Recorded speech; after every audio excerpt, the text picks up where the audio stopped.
నమస్తే, welcome to of the record. AP రాజకీయాల్లో ఒంగోలు రూటే సపరేటు. అది ఆంధ్ర కేసరి అడుగుచాడల నేల. అక్కడ రాజకీయం అంటే కేవలం ఓటు మాత్రమే కాదు, అది ఒక ప్రెస్టేజ్ ఇష్యూ.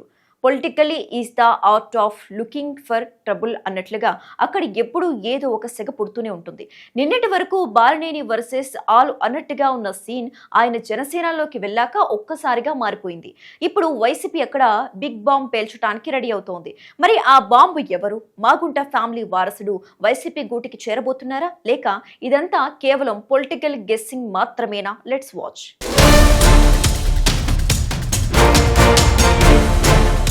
ఒంగోలు అంటేనే బాలినేని శ్రీనివాసరెడ్డి. బాలినేని అంటే ఒంగోలు అన్నట్టుగా దశాబ్ద కాలం గడిచింది. వైఎస్ఆర్ ఫ్యామిలీకి అత్యంత సన్నిహితుడు కావడంతో ఆయన హవా జిల్లాలో మామూలుగా ఉండేది కాదు.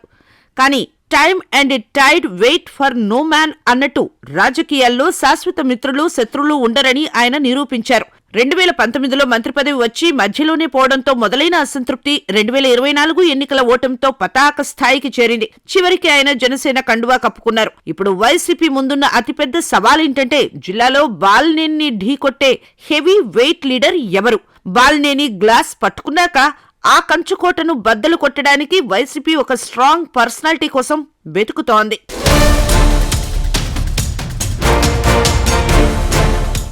ఒంగోలు రాజకీయాల్లో మాగుంట కుటుంబానిది ఒక ప్రత్యేక చరిత్ర.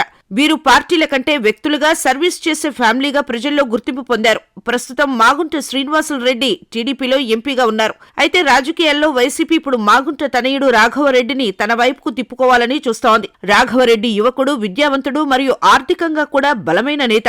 ఒకవేళ మాగుంట రాఘవరెడ్డి వైసీపీలోకి వస్తే అది కేవలం ఒక నియోజకవర్గానికే పరిమితం కాదు, మొత్తం జిల్లాలోని సామాజిక సమీకరణాలను మార్చేస్తోంది. బాలినేని లేని లోటును భర్తీ చేయడానికి రాఘవరెడ్డి సరైన చాయిస్ అని జగన్ టీం భావిస్తున్నట్లు సమాచారం.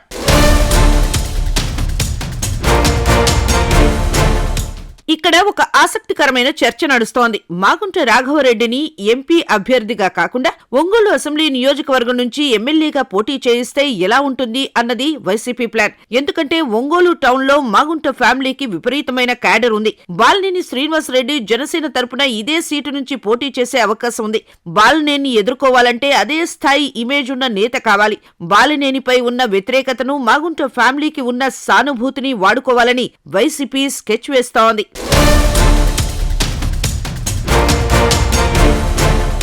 మరోవైపు ప్రకాశం జిల్లాలో బిగ్ సౌండ్ అని పిలువబడే ఆమంచి కృష్ణమోహన్ పేరు కూడా రేస్లో ఉంది. ఆయన్ను వైసీపీలోకి తీసుకువచ్చి యాక్టివ్ చేయాలని చూశారు. కానీ ఆమంచికి పట్టున్న నియోజకవర్గాలకు ఇప్పుడున్న పరిస్థితులకు మధ్య చిన్నపాటి గ్యాప్ ఉంది. దీంతో వైసీపీ హైకమాండ్ ఒక క్లారిటీకి వచ్చింది. జిల్లా మొత్తం ప్రభావితం చేయాలంటే మాగుంట ఫ్యామిలీని టచ్ చేయడమే కరెక్ట్ అని.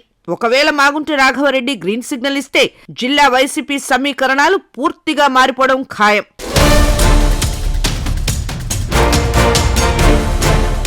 జిల్లాలో మాగుంట ఫ్యామిలీకి మంచి పట్టు ఉంది. చాలా అసెంబ్లీ నియోజకవర్గాల్లో ఆ ఫ్యామిలీకి పట్టు ఉందని అంటున్నారు. దాంతో వచ్చే ఎన్నికల నాటికి వారసుణ్ణి ఈ వైపుకు తిప్పుకుంటే జిల్లాలో వైసీపీ మార్క్ పాలిటిక్స్ ని చూపించవచ్చు అన్నది ఆలోచిస్తున్నారు అని చెబుతున్నారు. ఇక మాగుంట రాఘవరెడ్డి ఎంపీగానా లేక ఎమ్మెల్యేగానా అంటే ఆయనకు ఒంగోలు నుంచి ఎమ్మెల్యేగానే బరిలోకి దించే ప్లాన్ కూడా ఉందని అంటున్నారు. ఒంగోలు అంటే బాలినేని శ్రీనివాసరెడ్డి గుర్తుకు వస్తారు. ఆయనకు ఆ ప్లేస్ కంచుకోట లాంటిది. అనేక ఎన్నికల్లో గెలిచారు. ఇక జనసేనలో ఉన్న బాలినేని వచ్చే ఎన్నికల్లో ఈ సీట్ ని కోరతారని అంటున్నారు. అదే జరిగితే ఆ సీట్ నుంచి వైసీపీ ట్రంప్ కార్డుగా మాగుంట ఫ్యామిలీ ఉంటుందా అన్నదే ఇప్పుడు హాట్ డిస్కషన్ గా ఉంది అని అంటున్నారు.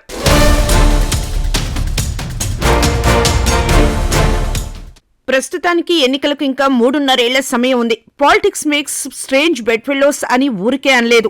ఈలోపు ఎన్ని మార్పులైనా జరగొచ్చు.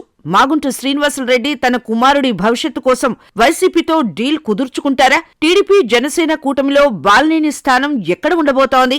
వైసీపీ వేస్తున్న ఈ చెక్మేట్ ప్లాన్ వర్కౌట్ అవుతుందా? ప్రస్తుతానికి తెర వెనుక మంతనాలు అయితే సాగుతున్నాయి. ఒంగోలు గడ్డపై మళ్లీ ఫ్యాక్షన్ పాలిటిక్స్ కాకుండా ఈసారి ఫ్యామిలీ వర్సెస్ ఫ్యామిలీ వార్ నడిచేలా కనిపిస్తోంది.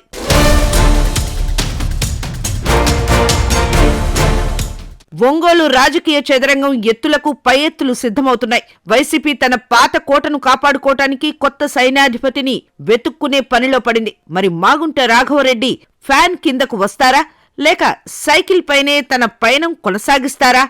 కాలమే సమాధానం చెప్పాలి.